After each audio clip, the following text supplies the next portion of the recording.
The winter meetings start next week. We're not quite ready for our winter meetings preview show, but we're going to talk about some things today we hope happen at the winter meetings, and that starts with a phone call placed by the Guardians to the state of Florida.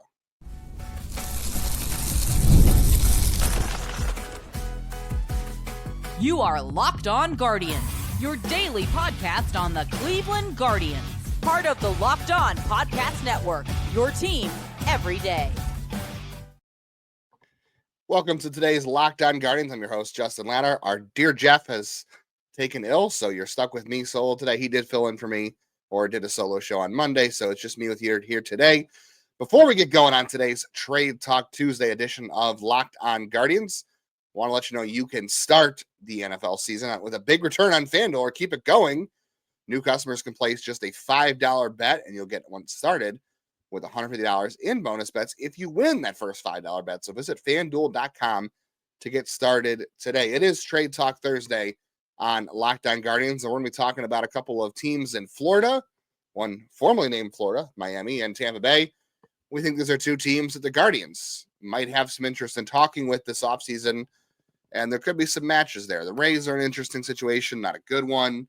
Not one you want anybody to face, but, reality is reality sometimes, and this is sports, and we can only control what we can control. And the Marlins, they're just in a whole different situation anyway, but there are some things trending in the direction for the Marlins that I think would be advantageous for the Guardians. We'll talk about that.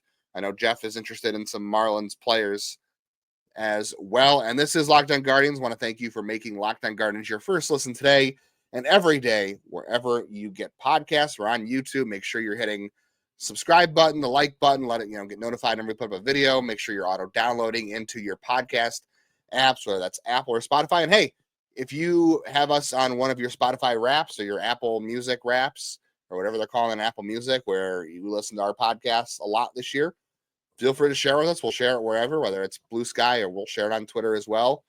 You can follow both of us on Blue Sky. We're a little more active there these days. Same handles as Twitter.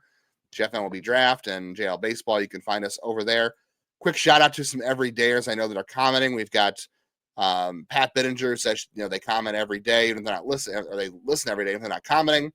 I know our buddy Findle always doesn't always comment, but is always here every day. And then we had a comment from Robert Gross here every day. First listen each morning, so appreciate that. Appreciate you guys being first listeners.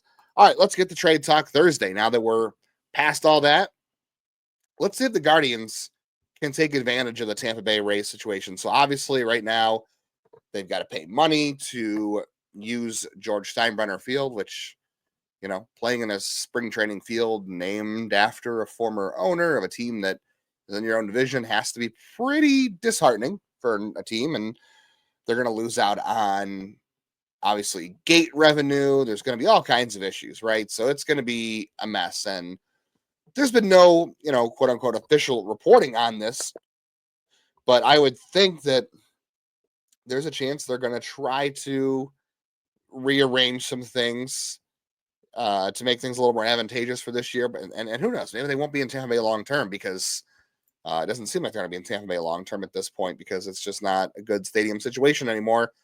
And Major League Baseball is failing there. They're failing with the Athletics. Almost said Oakland. They're no longer Oakland, but Rob Manfred's too busy worried about a golden batter roll than he is figuring out where two teams are going to play the next couple of years, because that's Rob Manfred for you. We have seen some talk, nothing that really feels official, though, that Yandy Diaz could be somebody the Rays will listen on. And there was some talk about this back at the trade deadline. Jeff and I mentioned him as a target as well. And obviously he didn't get traded. I think he was dealing with some personal stuff, but I've seen a lot of conversations out there about how the Rays might be listening on him now, and he is owed $10 million for 2025, and I believe it is his last year of club control. There is an option in 2026, but it's a team option, and it's for $12 million, and I don't expect anybody to pick that up, truthfully, because he'll be 35, and there are some red flags on Yandy Diaz. Let's not act like he is, obviously a perfect fit for anybody. There's a reason the Rays might move him. He's an imperfect player right now. He is coming off a down season. He did have 14 home runs. He is going to be 33 this coming year. It was a career worst season for WAR, second worst career season based on WAR. He was coming off a 5-win year in 2023 where he had 22 home runs and hit 330 with a career high slugging percentage and a career high WRC plus. This year, it's a 120. And look, 120 would have been great for the Guardians, right? A 341 on base percentage would have been great for the Guardians. Steamer has him projected for 19 home runs, a 365 OBP, 441 slug, a 136 WRC plus, walks a ton, doesn't strike out. There's some power there. We know who Yandy Diaz, right? We know who he is in Cleveland. And he is limited to first base. He did not play third base last year. He's not a great defender at first base. He's not been a great defender at third base. Obviously, Cleveland doesn't really need him to play third base, but he is a limited player, right? And Cleveland really probably ideally needs a left-handed hitter, but Yandy Diaz can hit, and he does bring some skills to the table the Guardians absolutely need. I did see one reporter on Twitter that did say that the Rays supposedly are looking for 2 prospects and a major league player. I think that's obviously shooting a little bit high for the Rays because, again, Yandy Diaz is going to make $10 million this year, and he's 33. He's very limited defensively, and he's coming off a down season. And I don't think anyone's going to be picking up that $12 million unless he rebounds in a huge way in 2025. And he could. He absolutely could. And, $12 million is exactly what Josh Naylor is going to get this year, or close to it. So I guess it's always possible. It's nice to have the option, obviously. But I think that 2 prospects and a major league player is probably shooting a little bit high for Yandy Diaz, but Cleveland and Tampa Bay have made deals before, which is why this makes things interesting.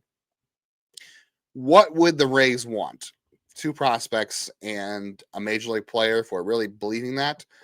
Well, they do need a shortstop. However, Carson Williams is on his way. I don't know if he's ready quite this year, but he'll be ready soon. Doesn't mean they won't stop collecting it. Oddly enough, the Rays have good stuff at the corners because I was thinking maybe CJ Kafis could be a guy they could move to Tampa Bay, but they don't really need a first baseman. They can always use young pitching. Everybody always wants young pitching. And how much are you really willing to give up? So that's kind of looking through what might make sense for them. And the Rays are talking about moving Brandon Lau as well. I know there was some rumors out there about Brandon Lau.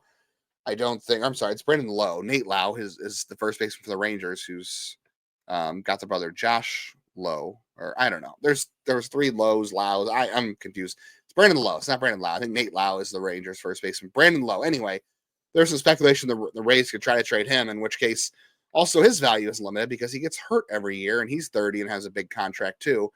I don't know if they're going to be able to move him, but I do think Juan Brito is a guy the Rays would be interested in because he doesn't really have a defensive home. They don't necessarily tend to care about that. He kind of does some things offensively they like. And again, he's a switch hitter, and he might be able to play some different positions even if he doesn't do it well. So it might be a guy they're interested in. A guy I don't know if I'm willing to trade Juan Brito for 1, maybe even 2 years of. I would just assume it's 1 year of Yandy, and anything else after that is a bonus. But I would just assume it's going to be 1 year. So Brito seems a bit steep to me, but I think Jonathan Rodriguez is a guy that fits the Rays a little bit. They feel like they know how to teach launch angle, and Jonathan Rodriguez to me kind of feels like pre-Yandy Diaz, or a new version of Yandy Diaz, where he's got power. The approach isn't as good, but he just hits a lot of ground balls, but he can't get to his power. And the Rays seem to think they can teach that.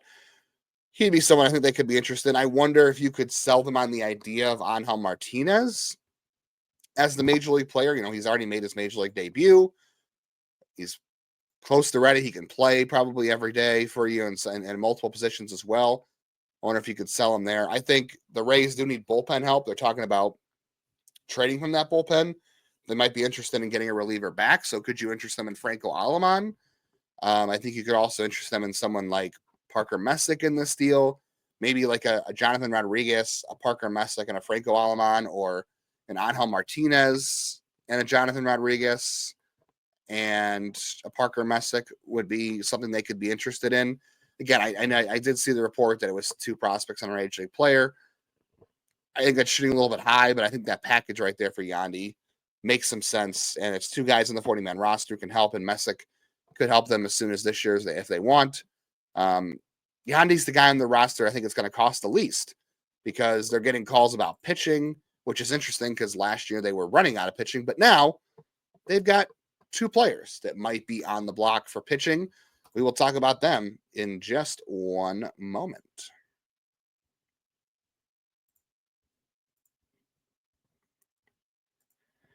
Get ready to tackle some more NFL action with FanDuel, America's #1 sportsbook right now. As we said, if you are a new customer, bet $5. You get $100 in bonus bets if you win. The FanDuel Sportsbook app gives you everything you need to place live bets on the NFL, all simply in one place. They make it very easy for you to go in there and make some bets and have some fun, whether it's a Thursday night game, whether it's a Sunday game, whether it's a Monday night game, and Jameis Winston's throwing who knows how many interceptions. If you get a hunch in the middle of the game that Jameis Winston's going to throw another pick six and their team is going to score a touchdown, you can check out the latest stats, view live play-by-play, and so much more on the same page where you place all your NFL bets. Visit FanDuel.com to join today. You will get started with $150 in bonus bets if you win that first $5 bet.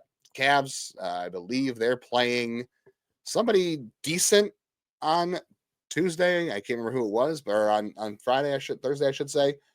They do have a game though, but I always feel like betting on the Cavs is pretty good these days, especially when you tuck the over. Their offense is really good. The defense, not so much. So maybe always bet the over with them when it comes to the time of total score for both teams. But visit FanDuel.com today. Never waste a hunch. Make every moment more with FanDuel, an official sportsbook partner of the NFL. All right, so we talked about Yandy Diaz, and feel free to comment below or hit me up on social media if you have any thoughts on the trade proposal for Yandy Diaz. But let's talk pitching. The Rays might have two pitchers that are going to be called about. We know one of them is Jeffrey Springs. We've already heard the rumors out there that they're getting calls on him. The Rays do seem like they have some pitching depth. Right now, it looks like McClanahan, Taj Bradley, Ryan Pepio, Springs, and Boz are in the rotation right now. They're getting calls on Springs. They could put Zach Latel back in the rotation. Let's look at money here. I think money is going to be the driver of this, and that's why Jeffrey Springs, to me, kind of looks like the guy they're going to look to trade, because he's going to make $10.5 million this year. He's going to make $10.5 million next year, and he's got a club option for 2027 for $15 million, which seems, again, unlikely to be picked up. Whereas Zach Latel is going to make 4.8 this year. He's a free agent next year. The question is, how much value do those two guys have? Now, Zach Latel comes much cheaper. He's a little more reliable because he was healthy last year, whereas Jeffrey Springs has not been healthy. He's 32, and Zach Latel is a little younger at 29. However, he has less control than Springs, so I don't know. Maybe that makes them a little bit equal in terms of value.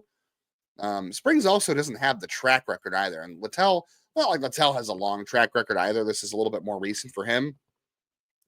But Springs' track record was 135 good innings in 2022, 3 good starts in 2023 before he got hurt, and he came back and pitched fairly well last year. So I think all things considered, they would probably like to trade Jeffrey Springs if they could, given the money he's owed, his age. I think that's just the path they'd like to go down. I think you'd have to give up a little more to get Zach Latel, even though he has less control, he's cheaper, and you just kind of know, like, last year's only year somebody thrown over 100 innings, so maybe you don't know as much as you think, but I think given the prices this offseason, teams might be more interested in Zach Latel's salary than Jeffrey Springs. But Springs is the guy they might want to deal. I'm not really sure what they're going to be looking for here, but again, he's expensive. That kind of makes me wonder if the Guardians are really going to be interested in him because of his price, and it's guaranteed over the next 2 years. If they weren't willing to pay Matthew Boyd $29 million over 2 years for a guy they already know and like, I really have some doubts that they're going to want to pay Jeffrey Springs 23 million over the next 2 years at age 32 with a little more uncertainty. They're both very uncertain, but they don't know Jeffrey Springs. And there may be some clubhouse things about Jeffrey Springs they may not like. They don't know him, and there are some things around the league about that. You never really know.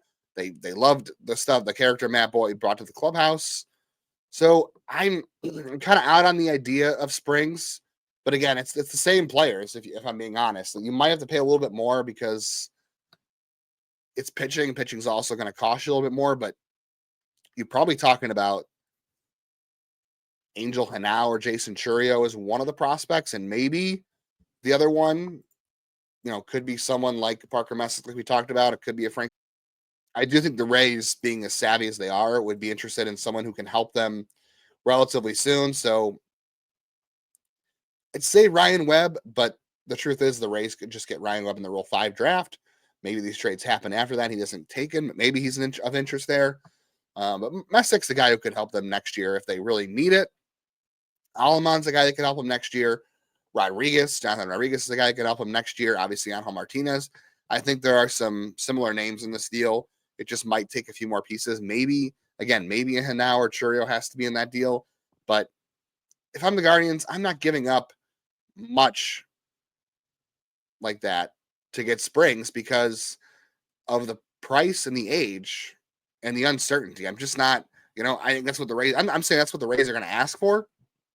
Maybe that's not what they'll get. But if the Rays are asking for a Churio or Angel Hanau, I'm out on that for Springs. But again, if you come back to Rodriguez, Martinez, Aleman, Messick, the guys I'm talking about there, I would be interested in listening. I'd probably be a little more interested in giving up Brito for Springs because of the pitching factor, and you have to give him a little bit more. And he does obviously have some upside as well. So I would be willing to listen a little bit more on Juan Brito in this sort of deal. I just don't think Churio and Hanau are guys you can really, Welbin Francisca. I think Welbin Francisca is a guy maybe you can listen on because he's so far away, and you've got guys above him like, again, Hanau and Dazana, and you've got other guys in the system too that, maybe they take a chance on Cleo Watson. I don't think he has any whole lot of juice left at this point, but the Rays do love their upside guys. There's still some upside left. He's only 21. That's about where I'd go with Springs. But if I was to bet on this, I would say the Guardians would definitely be interested in Zach Latel. I don't think the Rays are interested in giving up Zach Latel. I think it would take significantly more. Then you're talking a Churio or a Hanau, in which case, for 1 year of Zach Latel, that's also a very steep price. That's another place where I'd say Welbin Francisca and Franco Aleman, and Angel Martinez. I don't know. I just don't think the Rays are giving up Zach Latel because I think they can put him in the rotation and they can trade. Someone will take Springs. Someone will trade for him. I just don't think the price is as good as we think. There's, some past character stuff. There's the price, and then there's the age and the uncertainty in his profile overall. So I think Zach Latel would be a nice piece to have. Springs is a good pitcher. He's got a lot of upside, but I just don't see a fit there for the Guardians given all those circumstances. The player or the place they should be calling, in my mind, is the Marlins. The Marlins are run by Peter Bendix now, who is a former Tampa Bay Rays front office guy. So the Guardians have already dealt with him in the past, or at least dealt with people he's worked with before. So they know the lineage he comes from in Tampa Bay. And really, the Marlins should be open to anything and everything this offseason. This is not a good team. Their rotation's fantastic, so maybe that's the start of a good team. But offensively, they've got not a lot going on, right? It's not a good lineup. A lot of uncertainty in their lineup. The pitching could certainly help them for the future. Their bullpen's kind of messy. They did, make some moves last year to move Jazz Chisholm. They've got a good farm system. I actually do like the Marlins farm system quite a bit. I like Noble Meyer. I like Jared White or Thomas White a little bit. I've always liked Dax Fulton, even though things haven't gone very well there. But there's some guys in that system I absolutely like. And I think bringing in a new GM, they have a new manager. I think it's pretty much full rebuild mode down there. So I think at least Max Meyer, too. I forgot Max Meyer. They got Robbie Snelling from the Padres because they traded Tanner Scott. So this looks like they're moving down the road of a full rebuild. One of the few teams that's considering this. So there should be a reasonable match between the Guardians and the Marlins. They've made some moves together in the past. Obviously, the Josh Bell deal, but this is a new front office regime. So that doesn't really count. But again, Peter Bendix is their GM now, and he was with the Rays. So obviously, he has a very similar mindset of what happened over there. The Guardians dealt with them a lot. So I think the Marlins and the Guardians are a teams I'm looking at to have a conversation this offseason. And I think it should surround their pitching rotation, which they have guys that are legitimately maybe worth giving up some players for. We talked about how we didn't want to sacrifice Janao and Churio for guys like Latel or guys like Springs. But the Marlins might have some guys that are worth absolutely talking about those prospects for. We're going to talk about that in a second.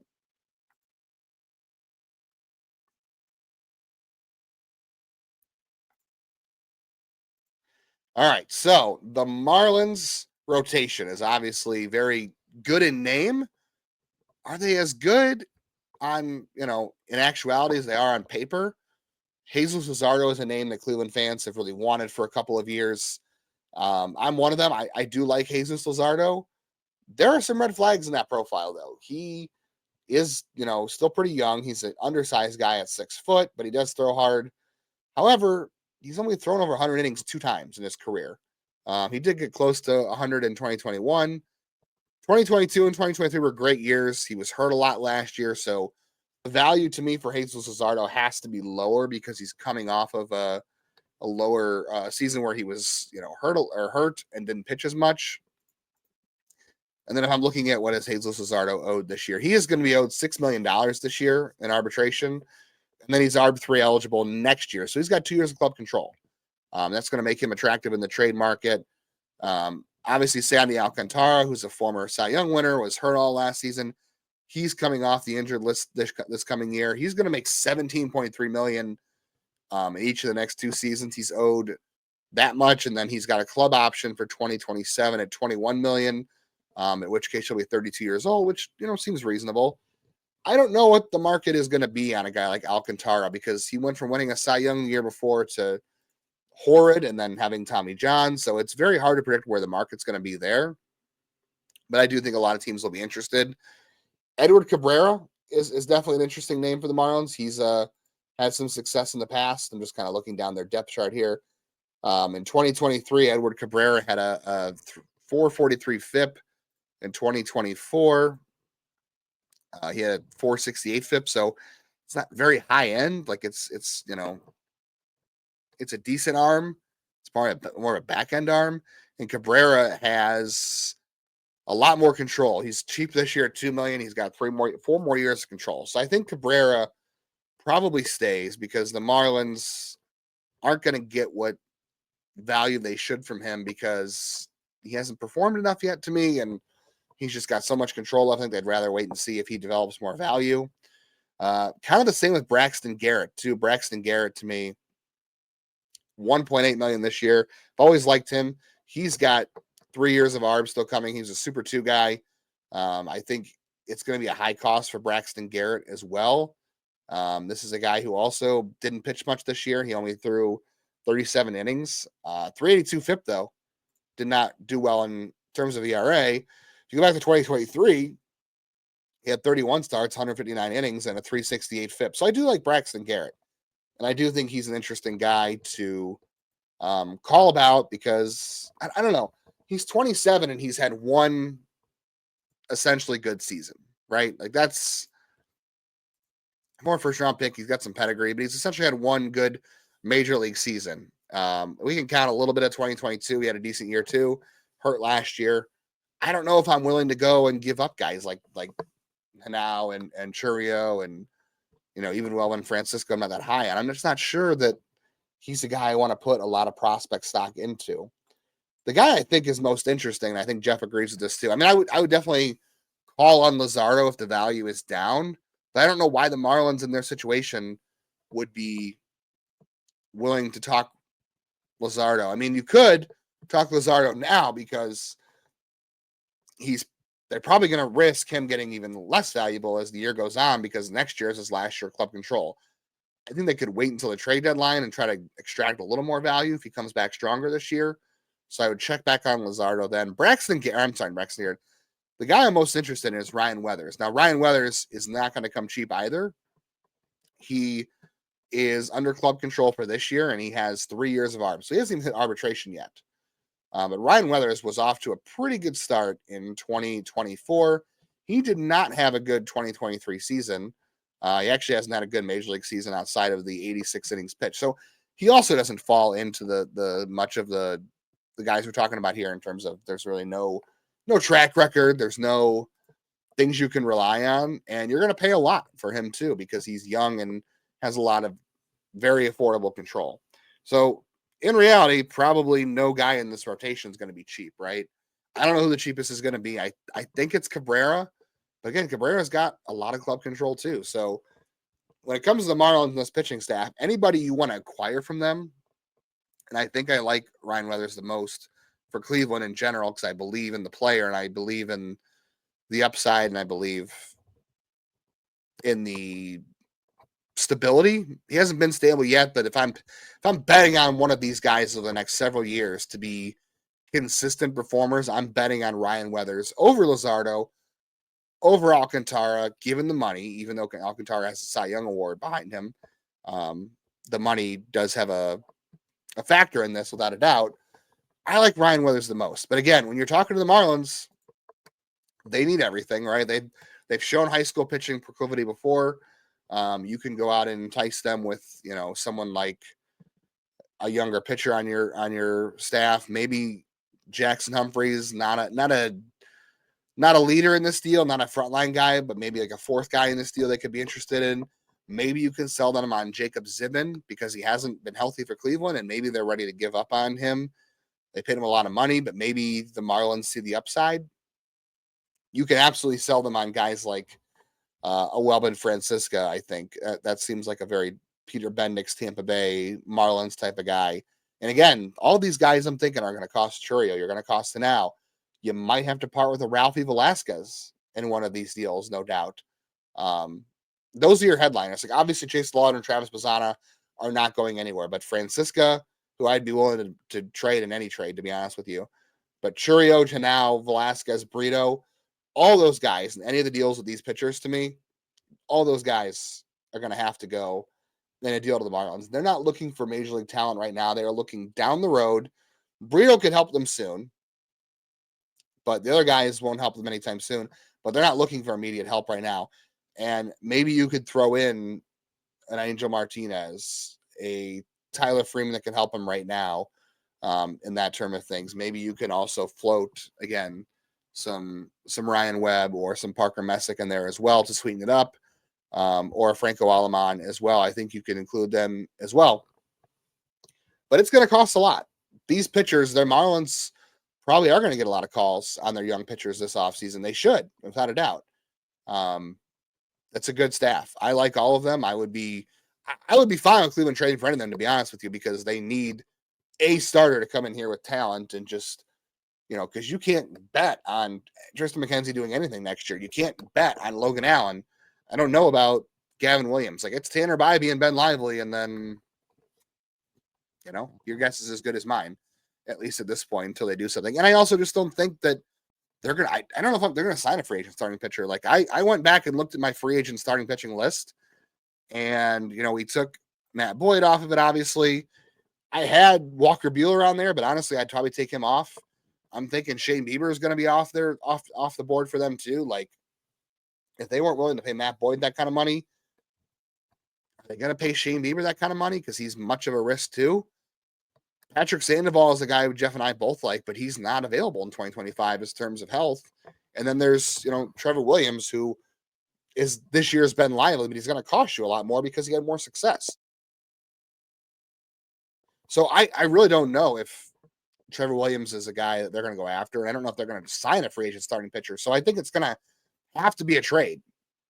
All these guys in the Marlins are going to cost something, and they should. They've got talent. I like Ryan Weathers the most.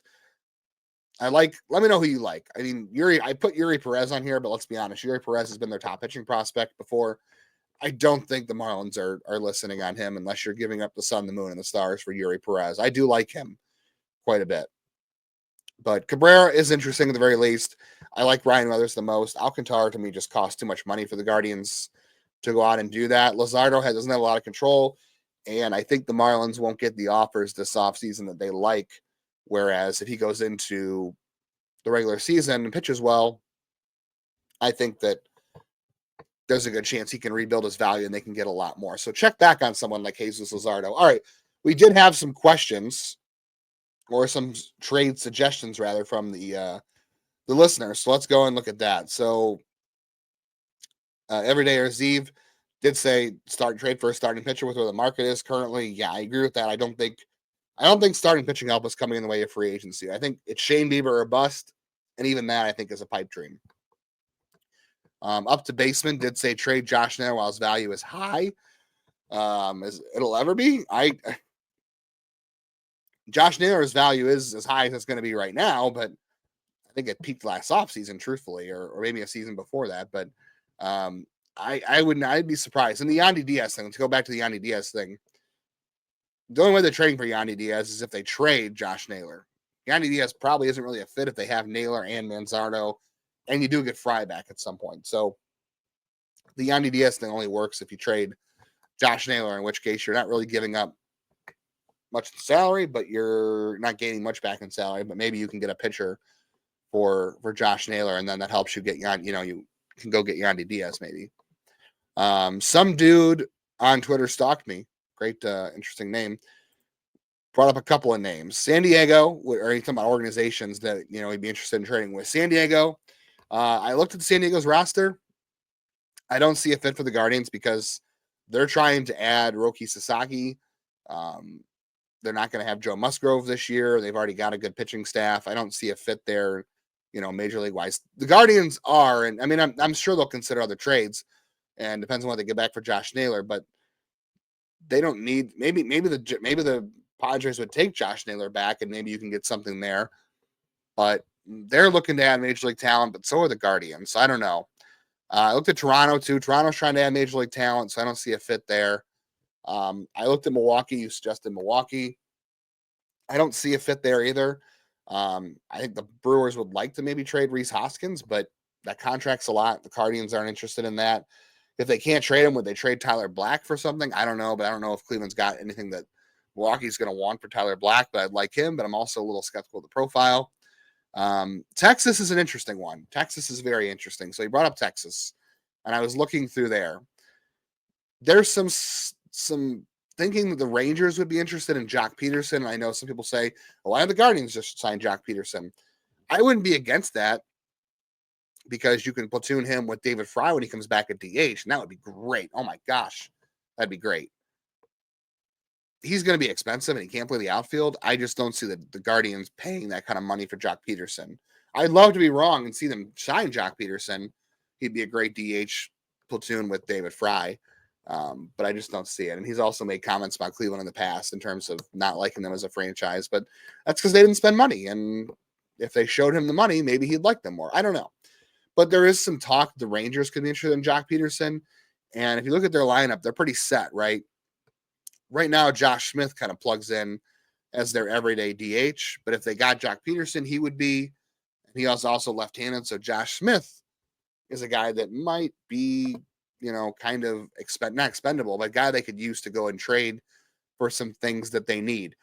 Could you interest them? And it would take multiple pieces, but could you interest Texas in Hunter Gaddis as a piece in a Josh Smith deal? Because Josh Smith has a lot of club control left. He's got some power. He's got versatility, and Gaddis has a lot of club control left. Could you give them? They need bullpen help in Texas. They do. Could you interest in them in someone like Hunter Gaddis as a centerpiece of a deal for Josh Smith? I have to check with our buddy Bryce if that's something that sounds realistic. They could use pitching help too, but the Guardians obviously can't afford to trade starting pitching. But I think Gaddis and maybe some prospects would be something that could entice them. Maybe they'd be interested in a Parker Messick as well. I don't know if you want to trade Doug Nikhazy after putting him on the 40-man roster, but I wouldn't be against it.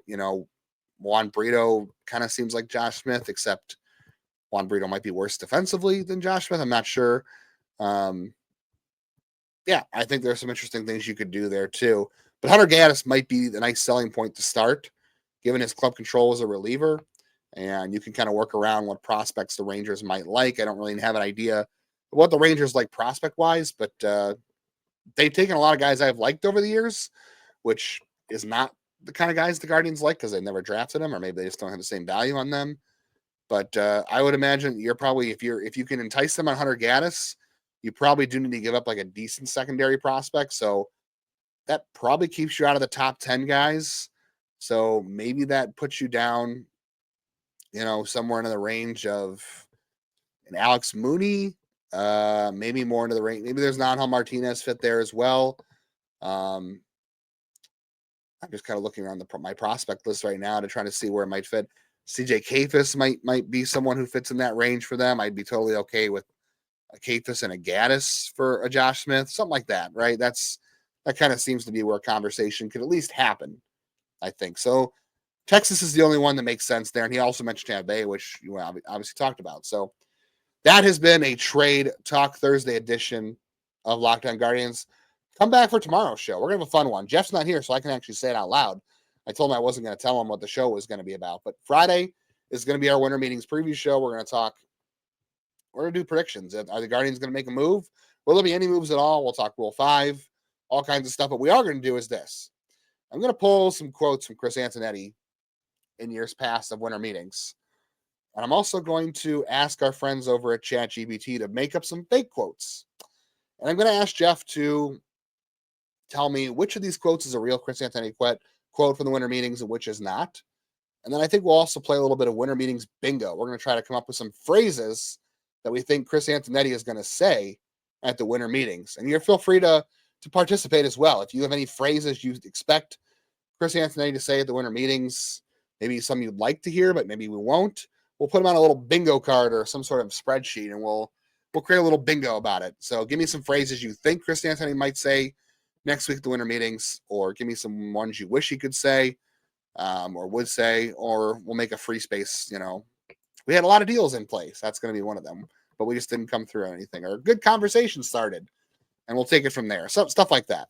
So feel free to submit your potential Chris Antonetti quotes for a game of bingo, or ones that Jeff might even guess since he's not here. So come back for Friday for a little Winter Meetings preview fun. Again, make sure you are we could use a new review on iTunes, to be honest with you. We haven't had a new one since November. So if you are a new listener, maybe you've never listened, maybe you've never left a review before, but you are a listener, feel free to drop us a review on iTunes. We really could appreciate that. Share with a friend. Always love sharing with a friend. It's the holiday season. Give the gift of Locked On Guardians, right? We are here talking baseball and Guardians baseball with you 5 days a week. Share that with somebody else who might need some baseball in their life as the snow and the winter weather is hitting us all at the same time here. So make sure you're checking that out every day. We're here with you every day. We're back again tomorrow. Thank you all for listening and every day and leaving comments. Subscribe, all that good stuff, wherever you get podcasts. And until Winter Meetings fun on Friday, go Guardians, go.